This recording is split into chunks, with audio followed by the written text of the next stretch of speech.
Welcome back to my YouTube channel. In our last video, we traced the royal bloodline of England back to King Alfred the Great and William the Conqueror. Today we're going to take that story forward. We'll look at how the English royal family stayed alive through very hard times. There were civil wars, big political problems, and sudden changes in who had power. At many points, the royal family could have ended, but it didn't. It changed when it needed to, and it kept going. Let's begin with one of the earliest major crises, the period known as the Anarchy. After the death of King Henry I in 1135, his only surviving legitimate child was a daughter, Empress Matilda. But many barons were not willing to support a female ruler. Instead, they backed Stephen of Blois, Henry's nephew, who quickly took the throne. What followed was nearly 2 decades of war between Stephen and Matilda's supporters. This civil war led to chaos across England. There was no central control. Towns and castles changed hands constantly. It looked like the royal line might splinter, but in 1153 a compromise was made. Stephen would remain king, but Matilda's son Henry of Anjou would inherit the throne. When Stephen died a year later, Henry became King Henry II. As historian Marjorie Chibnall explains in his book The Empress Matilda, this agreement was not just a political solution, it was a vital move to preserve the legitimacy of the royal succession. Without it, England might have ended up with rival claimants and no central monarchy. The next great threat came during the Wars of the Roses from 1455 to 1487. This wasn't just a war between nobles. It was a battle between 2 competing branches of the royal Plantagenet family, Lancaster and York. Both traced their roots back to Edward III. Kings were overthrown, heirs were killed, and for more than 30 years England had no secure royal authority. Henry VI was briefly restored, then killed. Edward IV ruled, then died. Richard III took power and lost it in battle. It seemed like the bloodline could disappear in a mess of claims and violence, but once again it survived through the rise of Henry Tudor. He defeated Richard III at the Battle of Bosworth in 1485, but what really secured the royal bloodline was what came next. Henry married Elizabeth of York, uniting the 2 houses. As Dan Jones writes in The Hollow Crown, this marriage was the foundation of the Tudor dynasty and one of the smartest political moves in English history. It combined 2 rival bloodlines into one, giving future kings a stronger claim to legitimacy. Another serious threat came in the 17th century during the English Civil War. King Charles I and Parliament could not agree on authority, taxes, or religion. In 1649, Charles was executed.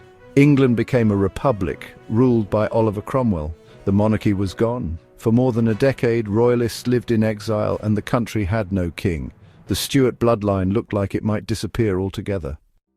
But Cromwell died in 1658, and the political system he built didn't last. In 1660, Charles II, son of the executed king, returned to England and was restored as monarch. This wasn't just a return of one man, it was a return of the idea of monarchy. Claire Jackson, in his book Charles II, the Star King, points out that the restoration worked because people still believed in the legitimacy of the royal bloodline. Even during years of Republican rule, many had never fully accepted the change. Yet the Stuart line would face another challenge in 1688. This time the issue was religion. James II, a Catholic, lost support from Parliament and the public.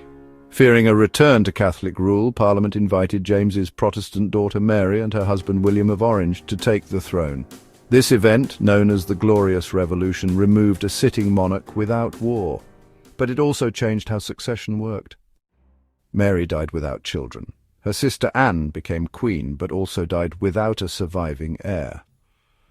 Parliament didn't allow the throne to go to James's Catholic relatives. Instead, they chose George of Hanover, a Protestant descended from James I of England and the 6th of Scotland through his daughter Elizabeth Stuart. This marked the beginning of the Hanoverian dynasty in 1714. Linda Colley writes in Britain's Forging the Nation that this was not just a political act, but a careful legal one. Parliament preserved the royal bloodline by finding a legitimate Protestant heir, even from abroad, rather than letting it fall into a disputed or foreign Catholic claim. Even in the 20th century, the monarchy faced real danger. In 1936, King Edward VIII gave up the throne to marry Wallis Simpson, an American divorcee.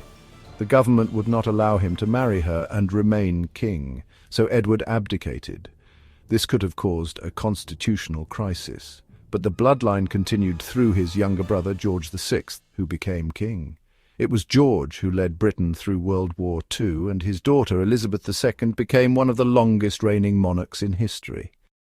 Robert Lacey, in his book Monarch: The Life and Reign of Elizabeth II, explains how the monarchy was reshaped during this time, not by force but by behavior. George VI didn't seek power. He fulfilled his duty quietly and responsibly, helping restore public trust. That allowed the bloodline to continue in a modern age without losing public support. Across more than 1,000 years, the English royal bloodline has survived not because it was unbroken, but because it was carefully preserved. At many points, there were real dangers: civil war, rebellion, executions, foreign rule. But each time the line was repaired, sometimes through marriage, sometimes through law, and sometimes through carefully chosen compromise. Thank you for watching. If you found this video insightful, please like, comment, and subscribe to my YouTube channel for more historical videos.